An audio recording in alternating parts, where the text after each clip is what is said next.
Setelah kita mendalami seluruh siklus piutang, mari kita lihat gambaran besarnya dalam lingkup akuntansi perusahaan dagang.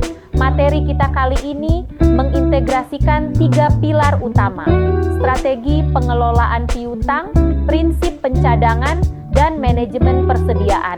Ketiga aspek ini saling berkaitan erat dalam menjaga napas bisnis perusahaan. Strategi pengelolaan yang baik memastikan tagihan terkonversi menjadi kas dengan cepat, sementara prinsip pencadangan yang hati-hati menjaga agar laporan keuangan tetap mencerminkan kondisi aset yang sebenarnya secara jujur. Terakhir, integrasi dengan manajemen persediaan sangat krusial untuk memastikan bahwa barang yang terjual secara kredit tidak hanya mengejar volume penjualan, tetapi juga mendukung keberlangsungan operasional yang stabil. Dengan menguasai pilar-pilar ini, Anda akan mampu mengelola sumber daya perusahaan secara holistik, menjaga kewajaran laporan keuangan, dan memastikan bisnis tetap kompetitif di tengah dinamika pasar. Memasuki tahap yang sangat krusial, kita akan belajar bagaimana menyusun strategi pengelolaan piutang. Di sini Anda diarahkan tidak sekadar memahami cara mencatat, tetapi juga mampu merumuskan langkah taktis agar perusahaan tetap likuid dan meminimalkan risiko kerugian. Ada 5 pilar utama yang harus kita tegakkan dalam strategi ini. Pertama, menetapkan kebijakan kredit yang jelas mengenai batas dan syarat pembayaran. Kedua, melakukan analisis kelayakan pelanggan sebelum memberikan fasilitas kredit. Ketiga, menerapkan sistem pengingat penagihan atau reminder agar pembayaran tetap tepat waktu. Keempat, proaktif membentuk cadangan kerugian piutang sebagai langkah mitigasi risiko. Dan kelima, rutin menyusun laporan umur piutang atau aging schedule untuk memantau tagihan berdasarkan jatuh temponya. Penguasaan poin-poin ini memastikan Anda tidak hanya menjadi akuntan yang paham teori, tetapi juga menjadi praktisi yang solutif bagi perusahaan. Melanjutkan pembahasan sebelumnya, mari kita bedah 5 instrumen konkret yang dapat kita terapkan dalam mengelola piutang perusahaan secara profesional. Pertama adalah kebijakan kredit yang jelas, di mana kita menetapkan batasan kredit dan syarat pembayaran yang terstandar bagi semua mitra bisnis. Kedua, melakukan analisis kelayakan pelanggan secara mendalam sebelum memberikan fasilitas kredit guna meminimalkan risiko di kemudian hari. Ketiga, penggunaan sistem pengingat penagihan atau reminder otomatis agar setiap tagihan dibayar tepat pada waktunya. Keempat, pembentukan cadangan kerugian piutang yang disiplin untuk mengantisipasi potensi gagal bayar pelanggan. Dan kelima, penyusunan laporan umur piutang atau aging schedule secara berkala untuk memantau status setiap tagihan berdasarkan jatuh temponya. Dengan mengimplementasikan kelima strategi ini, Anda tidak hanya menguasai teori akuntansi, tetapi juga mampu memberikan solusi nyata bagi stabilitas keuangan perusahaan.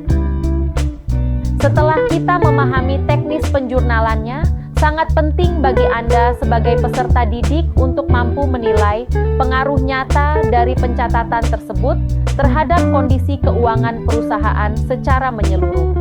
Ada 4 pilar utama yang terdampak secara signifikan. Pertama, terhadap laporan keuangan, pencatatan yang tepat akan menyajikan informasi aset lancar secara wajar, sedangkan kesalahan sedikit saja bisa menyesatkan para pemakai laporan. Kedua, terhadap arus kas dan likuiditas. Pencatatan membantu manajemen memantau kas masuk sehingga kita bisa menghindari terjadinya cash flow gap yang berbahaya bagi operasional. Ketiga, terhadap risiko kredit. Dengan pencatatan dan pencadangan yang benar, kita bisa meminimalkan potensi kerugian akibat piutang yang benar-benar tidak tertagih. Dan terakhir, hal ini sangat krusial terhadap kepercayaan investor dan kreditur. Laporan yang transparan akan meningkatkan kredibilitas perusahaan di mata dunia usaha, sementara ketidakakuratan hanya akan menurunkan kepercayaan mereka. Memahami keempat dampak ini membuktikan bahwa setiap angka yang Anda masukkan ke dalam jurnal memiliki konsekuensi strategis bagi masa depan bisnis. Memasuki tahap akhir pembelajaran kita akan fokus pada tujuan evaluasi pencatatan piutang. Tujuan utama dari sesi ini adalah memastikan Anda semua tidak hanya memahami konsep secara teori, tetapi juga mampu mengevaluasi manfaat dan risiko yang muncul dari setiap pencatatan piutang yang dilakukan. Kemampuan evaluasi ini sangat krusial agar Anda bisa memberikan nilai tambah bagi perusahaan. Ada 4 manfaat utama yang akan kita pelajari dari proses evaluasi ini. Pertama, Anda akan memahami dampak pencatatan terhadap kewajaran laporan keuangan. Kedua, mampu menganalisis pengaruhnya terhadap arus kas dan likuiditas secara real. Ketiga, membekali Anda untuk menilai risiko kredit secara komprehensif agar perusahaan terhindar dari kerugian. Dan terakhir, evaluasi yang tepat berperan penting dalam menjaga kepercayaan investor serta kreditur terhadap kredibilitas bisnis kita. Mari kita bedah bagaimana poin-poin ini menjadi standar profesionalisme seorang akuntan. Sebagai rangkuman akhir, kita harus menyadari bahwa pencatatan piutang adalah proses vital dalam akuntansi perusahaan dagang. Ketepatan kita dalam mencatat setiap transaksi bukan sekadar urusan administratif, melainkan fondasi yang memengaruhi kualitas laporan keuangan, tingkat likuiditas, pengelolaan risiko kredit, hingga efektivitas kebijakan manajemen secara keseluruhan. Melalui sistem pencatatan yang baik, perusahaan mampu menjaga transparansi laporan keuangan dan mengatur arus kas dengan jauh lebih efektif.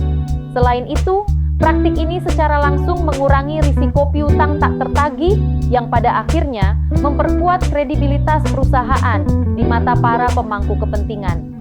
Mari kita jadikan pemahaman hari ini sebagai standar profesionalisme kita dalam mengelola aset demi keberlangsungan bisnis yang sehat dan terpercaya.